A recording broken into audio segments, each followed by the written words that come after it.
Hello everybody, welcome back. We are going to be looking today at some of the more advanced arithmetic methods for the A-level exam. So we're going to be looking at two's complement, fixed point and floating point binary. Okay, so we're going to go through what these things are, why we use them, why we need them, and so on and so forth. So first things first, what are they? Well, two's complement is a process of representing negative numbers in binary. Okay, there's some rules to follow with it, but basically, summing it up, that is what it is. Fixed point binary is a way to represent fractions in binary. Okay, so the pros of this is that it's a very simple layout. The cons are, though, it's limited in range, and we're going to explain why that is in a second when we actually have a look at it. The next one we're looking at is the floating point binary numbers. So this is a way of representing very large or very small numbers using a limited number of bits. So the pros for this is that the range of numbers which can be represented is far greater than a fixed point, not Fox point, it should be a fixed point there. The cons, it can take a bit to get your head around. Okay, so let's just have a look, dive straight into two's complement. So this is a rule which you're going to need when we look at the floating point binary and when we look at the next two steps as well. So the rule is really, if you have a negative number, if you're trying to get a negative number, you need to flip all of the bits and then add the denary value of 1. So here you can see this is the binary value for the number 2. So in order to get -2, and represent it using two's complement, I flip all of the bits over, so now these are all on, okay, and I add the denary value of 1. So adding 1 to this means that I turn this switch off and I turn this switch on, because that's 1 and that's 2. So I turn the 1 switch off and I turn the 2 switch on, which means I've added the denary value of 1 to it. Okay, so now this represents -2, and I can use that in my arithmetic later on, which I'm going to show you in a bit. Let's look at a different example here. So we've got the number 16, and in order to get -16, first of all I flip all the bits, so you see it's an actual total mirror image, if you will, of what it is.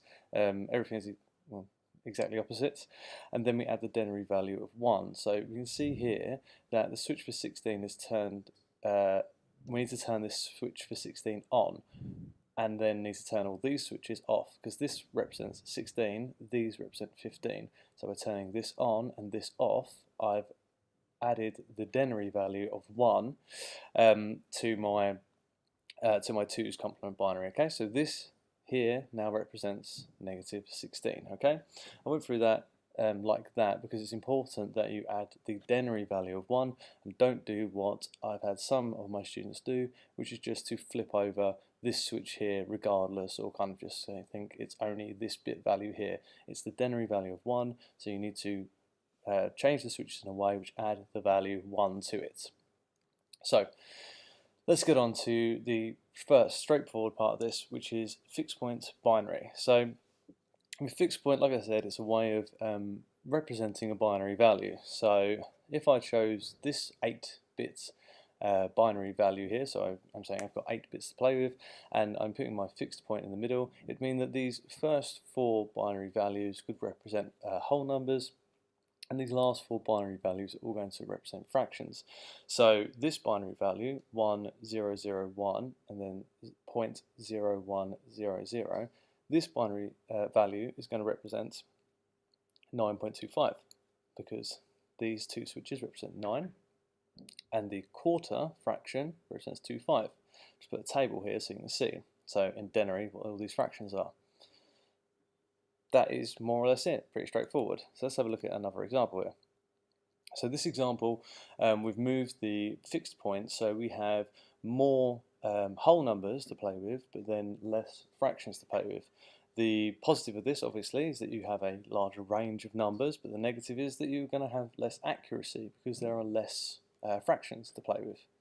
So again, we just look at the switches which are on, so 32, 4 and 1 gives us 37, and then we look, these two switches are on here, so 0.5 and 0.25 gets me 75, so 0.75. So my answer here is going to be 37.75.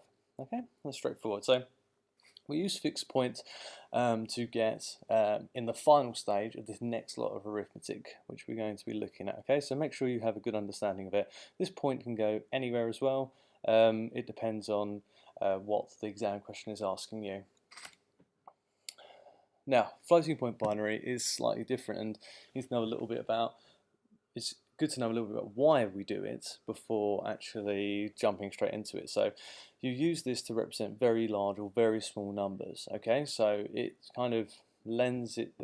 Pull it from science and maths, where they write very large and very small numbers like this. So this isn't a very large number, but as an example, 5,000. Okay, can be written as 0.5 times 10 to the power of 4.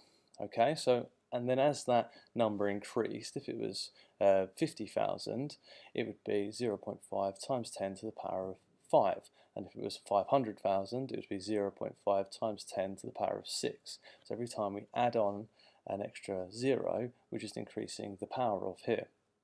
So this is all about being able to represent a massive number but using a limited number of bits to do it. So what we're actually trying to do, we're trying to show this here, okay, and then we'll use we'll use the maths on it to get the actual number.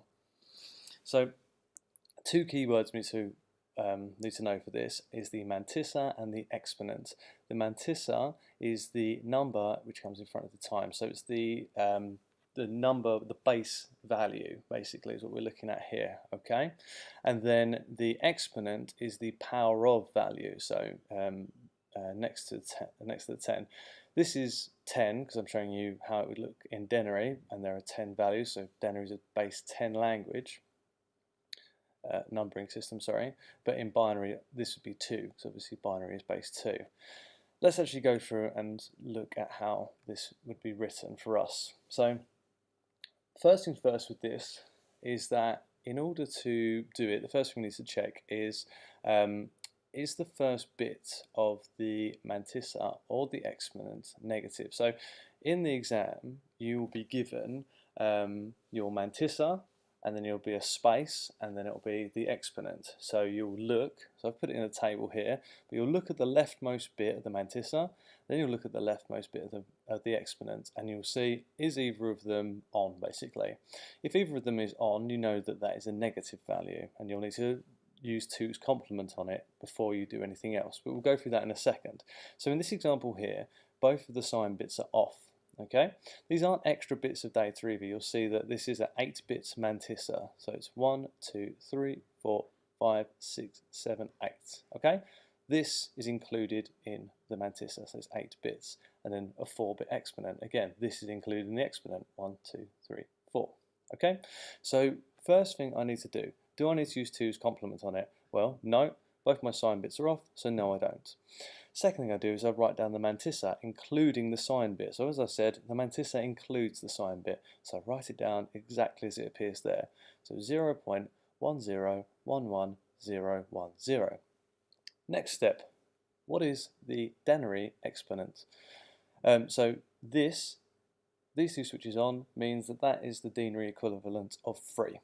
So if I was writing this down, it would now be 0.1011010 times 2 to the power of 3. Now it's starting to look a little bit more like that, the form I showed you beforehand.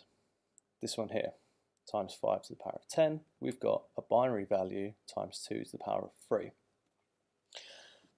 Now, in order to do this equation, all we do is we just move the decimal place, the number of the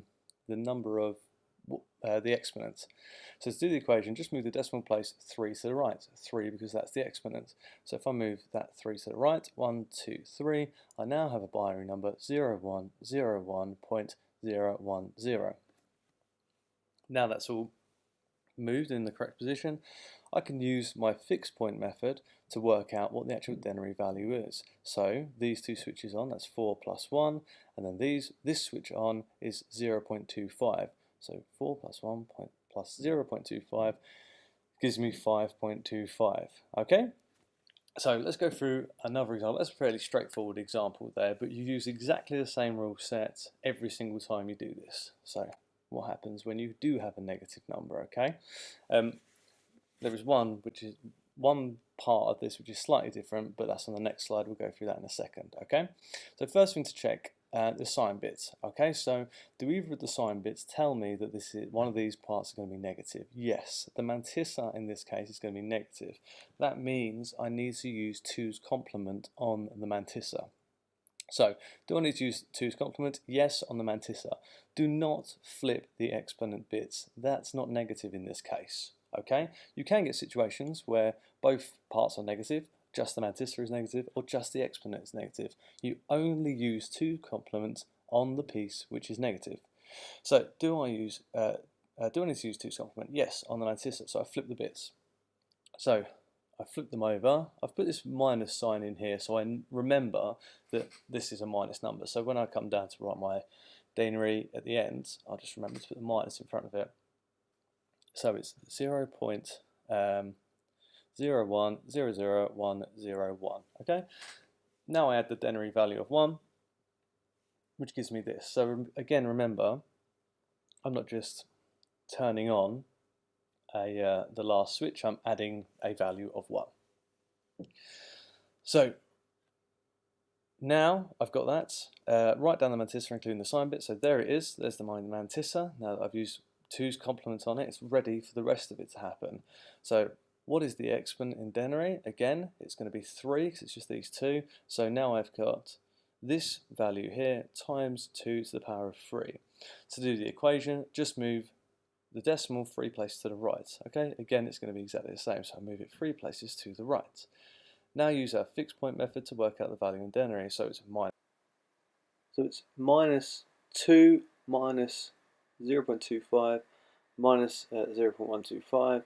So my total answer is minus 2.375. Exponents. Well, if we have a negative exponent, again, everything is the same apart from the way we move the decimal place. Okay, and I'm going to show you that in a second. So, do I need to use 2's complement? Yes, on the exponent. Okay, exponent over here is negative. So I'm going to flip the bits and I'm going to add denary value of 1. So flip them, add 1. Yes, that's correct. Now write down the mantissa, including the sign bits, okay, just so it appears there. What is the exponent in denary? So the exponent in denary, because it's a minus value, it's minus 5. So it's going to be my mantissa times 2 to the power of minus 5. Okay, so this is minus 5 here. To do the equation, just move the decimal place 5 to the left. 5 because that's the exponent, and left because it's negative. So every time I now move it left, obviously I need to put a 0 in, okay, to pad this out. So what I've got now is actually a very specific a number. Sorry, just ignore these three here because they're from our previous one. So the answer here is going to be, if I actually divide this down using my fixed point and I find out what each one of these are, this value is 0.15625, then this is off, then the next one's 0.0039625, and all the rest of it. So my answer is 0.021484375. Now you might be getting a bit confused as to how I got that point, but this is just fixed point binary. All this is fixed points. So all I've done is, whereas beforehand, so in fixed point, the first binary value, if it was 0.1, that binary value would have been 0.5, 0.25. You just keep dividing it down until you get whatever it is that the switches are that are on or off. So in this case, I need to divide it 6 times to get the first switch. So if I divided it 6 times, 1, 2, 3, 4, 5, 6, this one here is my first switch. Should be anyway. Yes. Okay, so if you're having trouble with that, look back at the fixed point binary bit at the beginning, put this onto a sliding scale and put the first one as half, then a quarter, then a 16th, 1/32th, 1/64th, 1 divided by 128 and all the rest of it. Okay, so do it like that and then work out the values underneath them, because I assure you that that's how you get those very specific numbers like that. Okay. So again, I'm just saying here, like if you want a quick way of doing it, just do 1 divided by 2 in your calculator and keep pressing equals, and it will just keep dividing it by 2 to get you all of the different fractions. So the last point we're going to be looking at is normalizing binary. So normalizing binary is a way of making sure that the binary value you have is going to give you the most accuracy. In order to do that, when you're given a binary value, before you use any floating point arithmetic on it, you need to make sure it follows a couple of rules. So if it's a positive binary number, so the sign bit will be 0, the first bit after the sign bit needs to be 1. And the opposite goes for a negative number. So if a negative number with a sign bit of 1 is going to start with a 0 straight after that sign bit. To normalise the binary, all we need to do is move the decimal and then add or minus the number of times moved to the exponent. Okay, so in your exam you may be asked to normalise something, you may be asked to normalise it and then provide what the denary value is of it. Okay, so you need to be able to do this on its own and then possibly do this so it's the first step in a number of other steps which are going to get you a final denary value.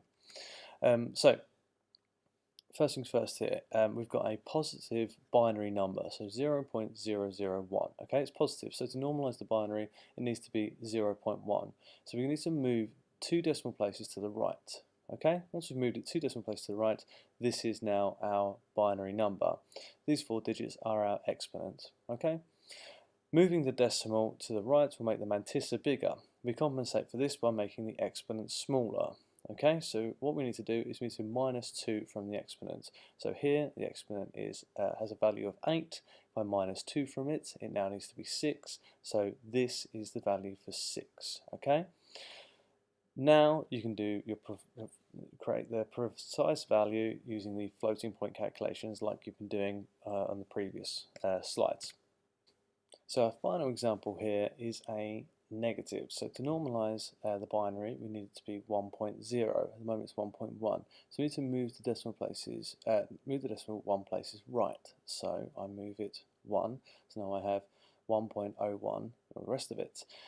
I don't need this extra 1 here, so I drop it, okay, and then any extra zeros which I've now gained or need to pad out the end, I just make sure that I've got 8 bits in total. So my binary value at this point is 1.0100000. Moving the decimal to the right will make the mantissa bigger. We compensate for this by making the exponent smaller. Okay, so it's the same rules as last time. Okay, so my exponent at the moment is 2. I need to make it smaller by 1 because I've moved the decimal point 1. So my new exponent is now just the value 1. Okay, now that you've done that, you can work out the precise values of this using the floating point calculations. Okay, so I hope that has been of some use to you. I hope it's been some help.